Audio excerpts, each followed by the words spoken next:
what's up mga kakwiki, magandang hapon sa inyong lahat. So ngayong hapon meron tayong i-unbox na order. Kararating ko lang dito sa bahay, kagagaling sa trabaho. So dumating din yung mga order para dun sa i-build namin na TMX 155. So 125 na Alpha yun guys, ito yung i-unbox natin.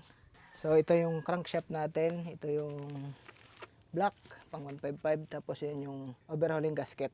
Ayan. So i-unbox natin ngayon kung tama yung mga dumating. So unahin na natin tong block guys. So muna natin tong crankshaft. Tignan natin kung totoong order tong mga to. Ayan, gunting na lang yung nakita ko, hindi ko makita yung cutter ko eh.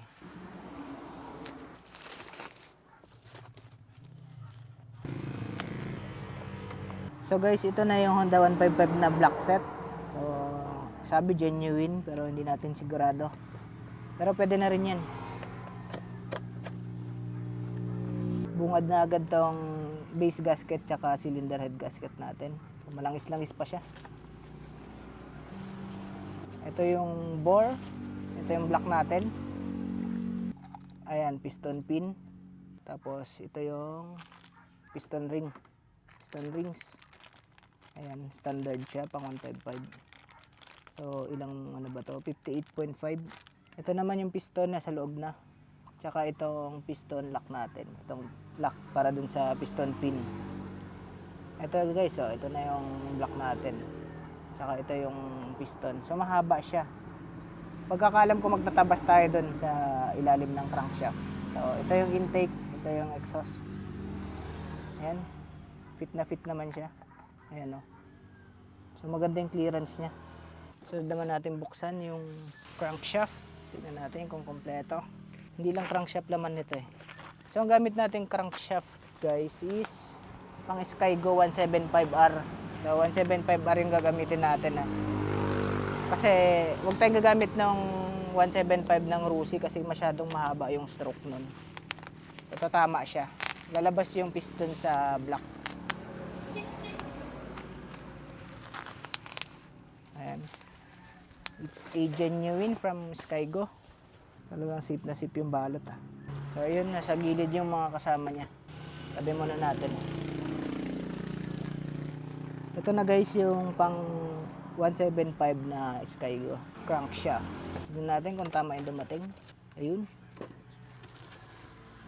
So ito yung crankshaft natin guys, Skygo 175R. Tignan natin kung tama. So yun, tama naman guys. Ayan oh. Mayroon siyang 175R sa crankshaft mismo. Ayan, kompleto na yun guys. May bearing. Meron na rin timing gear. Ayan. Tapos, bearing kabilaan meron. So, tatanggalin natin to, itong takip nito. Kasi nasa makina to. Ayan, all goods naman. Pinaririn nyo lagitik sa ano yan, sa gilid yan. Ayan, okay naman. Balik na natin. So, next naman tayo. Next natin, ano tong kasama? Puro genuine ng Skygo to.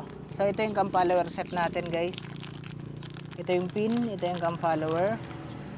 Ito naman yung wave washer natin. Ayan, meron siyang O-ring. Ito yun para dito sa pin. Ayan, kita nyo naman. Skygo yan guys ha, pang Skygo. At ito nga pala guys, ito yung valve seal natin, pang Skygo rin gagamitin natin. So sa TMX Alpha natin to ilalagay guys ha. Ito naman pang 155 din to. So pang 175 to na push rod, which is mas mahaba ng konti sa 125. So kulang pa tayo ng gamit para ma-build yung 155. Ang kulang pa natin is yung timing gear. Yung kapares nito. Kapares nito. Ito. Ito kasi yung sa lower to. Ayan, hintayin na lang natin dumating guys. Tapos abangan nyo na lang sa susunod na video natin yung pagbibuild natin.